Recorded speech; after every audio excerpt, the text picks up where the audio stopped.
Welcome back. It's Tech Insights on Spectrum TV, and my name is Samuel Ugochu. Now, over the past few years, we've witnessed AI evolve at an unprecedented pace, shifting the very nature of how we work, collaborate, and innovate. The rise of artificial intelligence AI has been steadily transforming the world, and 2025 is poised to be a pivotal year in the ongoing evolution. From self-driving cars to personalized medicine, AI is rapidly becoming an integral part of our lives. Take, for instance, the emergence of ChatGPT and other chatbots. These tools are capable of writing content, solving problems, aiding in research, and even assisting in complex decision-making processes. Now, this has sparked a global concern and conversation about the future of work. The question is, will AI replace human workers? How will businesses and employees adapt? And how will jobs evolve in this new era? These are critical questions we will be exploring on the show today. Well, I've got David Ajibade joining me live in the studios. He is a project and product marketing manager, with experience in managing product development teams and promoting IT services. Hello, David. Good to have you join me on the show Hi, today. hi. Thank you, Sam. It's Wow, good to be here. how does it feel being here Well, on Tech Insights? World Tech Insights has been a pivotal program, and I've continued to follow it in recent time. And I think I'm glad to be here. I know a few years ago, ChatGPT was not a thing, but when it came in, how were you able to transition and start using these tools? Okay, so first of all, you must look at these tools as things that help you work better, right? So when we look at the AI chatbots, for example, people who need to do more have received the chatbots as more or less like a blessing. So people who do not know how to use these chatbots have now received it more or less as a way to even dull their creativity. So what really do these chatbots do? These chatbots help us to kind of like get started on what we are doing, so we don't have to start working from a blank canvas, and it is more or less conversational. So these chatbots help us kind of frame our thoughts, frame our ideas. So not necessarily killing off creativity for those people who are creative. But do you know, or would you agree to the fact that many people have would I put it, become a kind of lazy because these chatbots can actually just put in a prompt. Okay, ChatGPT, can you help me generate this? And what would have taken or someone like us to get done previously, now with just a few prompts, it's done. Do you think it's encouraging laziness? Hmm. Well, if someone gets lazy from using a chatbot, that is a people problem, not necessarily an AI problem. So the chatbots still require a level of work. So you used a word, you said a prompt. So prompting or prompt engineering, as it is referred to, is actually work in itself. So people say AI is coming to take jobs. Meanwhile, with every rise in technology, what is happening is there is a shift, right? Because businesses are designed for efficiency, right? So when it takes some job, it creates some other ones. Wow. Because these things are supposed to more or less drive the efficiency of a business. Technology is useless on its own. Let me Yeah. start with that. So it combines with education, for example, to become edtech. It combines with finance, the banking Become industry, to fintech. become fintech. Exactly. So the major reason why these changes, right, have made a major impact in our society is because we are trying to do business. Now, when these businesses are driving for efficiency, they incorporate technology. And with every incorporation of technology, a new kind of job is created. Now, let's talk about prompting. Prompting is highly intellectual. Prompting is a work of the mind. So while you can rely on these chatbots to do the work for you, Yeah. they have taken away more or less of a part of the thinking problem or a part of the starting problem. Right. So you do more work on the mind while they do more work on the job. Wow. Now that's makes me understand the fact that technology or AI on its own cannot exist without human aid and assistance. But then that brings me to the fact of this phenomenon or this aspect of AI called agentic AI. where we have autonomous cars, we have autonomous, tools that are able to think and work on their own. So, what's the place of this in regards to what you just said? Okay, so what is artificial intelligence? To start with, right? What is the thing that we call AI? So AI is a computer that is designed to mimic human cognitive function. So take note of the word mimic. Mimic. It is trying to think and to work like a human being, but at best, what it is doing is mimicking those human functions. So when you have something like a self-driving car, what is happening behind the scenes? So for any piece of technology to exist, there's something we call an algorithm. So an algorithm is a list of steps that a computer must follow to arrive at A solution. a solution. Exactly. So how do you drive a car? First of all, you have to turn the car Turn on. the ignition on, Exactly. What next? and then power it up. Power put it the throttle up, on, then put the throttle. gear. You know where you are going to, right? So these are the steps. These are the steps. So what we do with AI is we tell it these steps.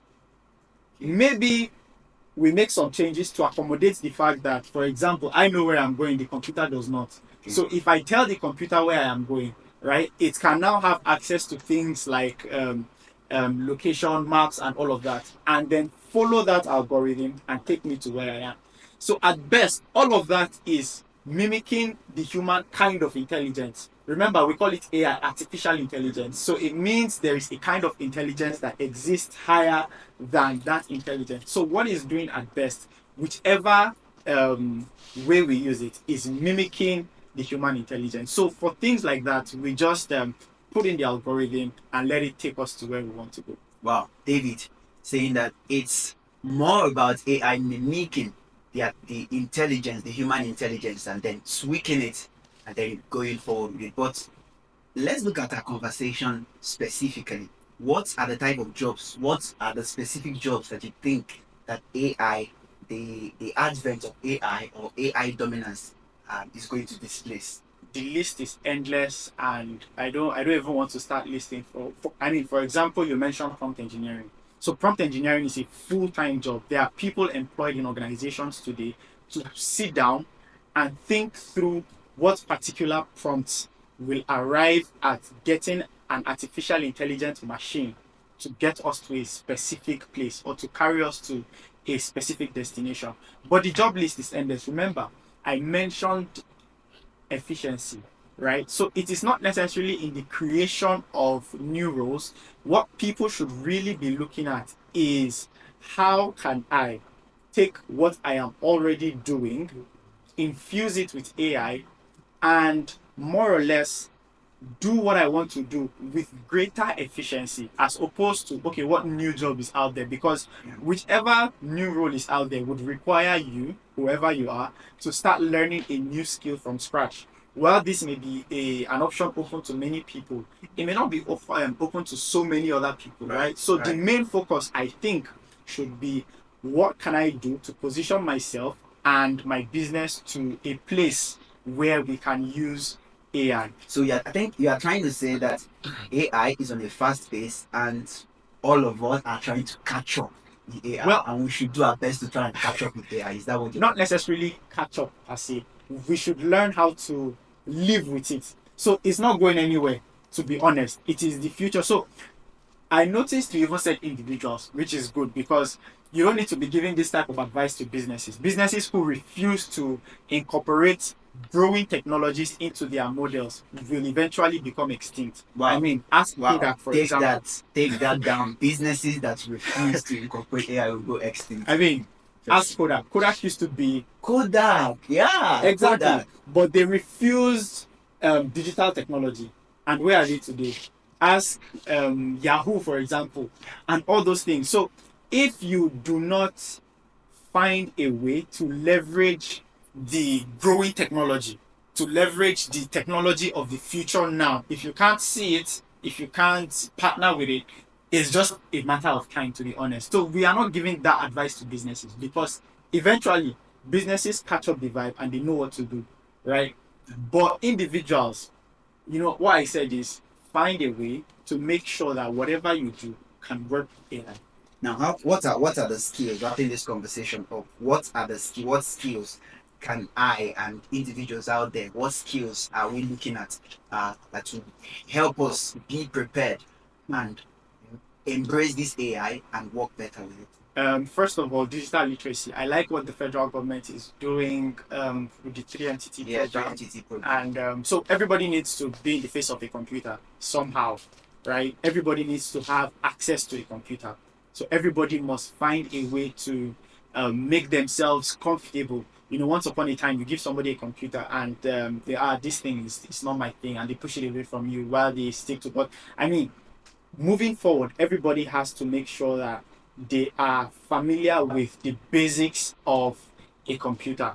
Next up, people have to be willing to learn. People have to be willing to put themselves in a space, regardless of how old you are. You know, the times have really changed, and you know, once upon a time, people will look at something like this and say, "Ah, me, I already have a job. Me, I already have a business going on for myself." But I think people will need to settle down and learn first of all how these things work, learn how they can use them, and basically begin to think through how they can add them to the different aspects of their life. So if you ask me, what should people be doing, or what should people be planning to do, Right. I would say first of all the computer, and secondly the learning and relearning process. Now, I was following the recently concluded CES event in Las Vegas, and Okay. a whole lot of new tools were unveiled and launched. And some of the questions that began to pop up on the minds of people was: are there undertones? Are there undertones to AI? Are there consequences?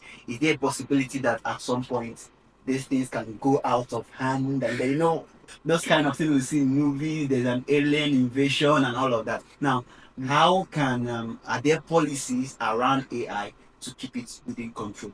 Well, first of all, for where we are in Nigeria, um, those discussions have not even started yet, right? And that's a major part of the discussion because Those, so for places like where they have these things in advance, we have these discussions ongoing, right? Because okay, first of all, there are different categories of AI. There's weak AI, for example. So weak AI is supposed to have a specific function. Right. The AI that basically helps us determine, for example, what song to play next in Spotify and all those kind of things.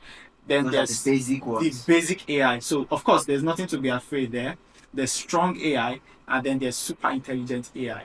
So the discussion is with regards how the artificial intelligence machine is able to learn and is able to communicate with itself and with human beings. So while there's not been so much of threat yet, right, we cannot say it is bad or it has underlying consequences. Right. Most of these things are more or less theories on paper, which we are going to maybe see in the nearest future, or come to face with very soon. Wow.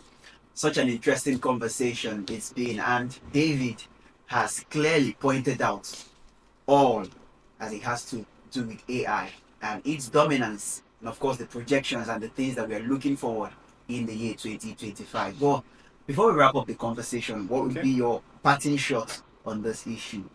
Job, AI, 2025. What are we looking at?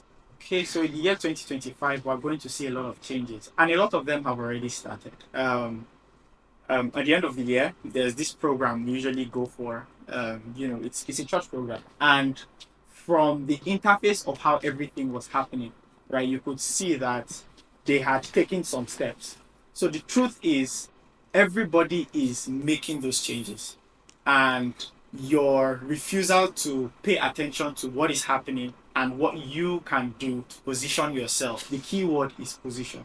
What can I do that would make me a beneficiary, Position. right? In a better put me in a better position where I can also take part of the benefits that these things produce, will actually just leave you disadvantaged. So if I was to say anything to you, I'll say, hey, if you're listening to me out there, find the fastest way possible you can get Jump client. into chariots, into the moving train, right? Definitely. Wow, amazing. Well, I believe we've done a great job with this conversation today. Like my boss would always say, it's been such a decent a decent conversation. Thank you so much, David, for coming on the show. I mean, this AI stuff is actually a whole lot, and we'll have more series to talk about this. But it's been great having you Wow, on the show thank you today. very much, and I was really glad to be here and be a part of the discussion. All right, I hope you've gained a thing or two from those insights shared right there. That will be all for today on Tech Insights. Do well to join us same time next week for another episode of the show. Until I come your way again, Samuel Ugochukwu. Bye for now.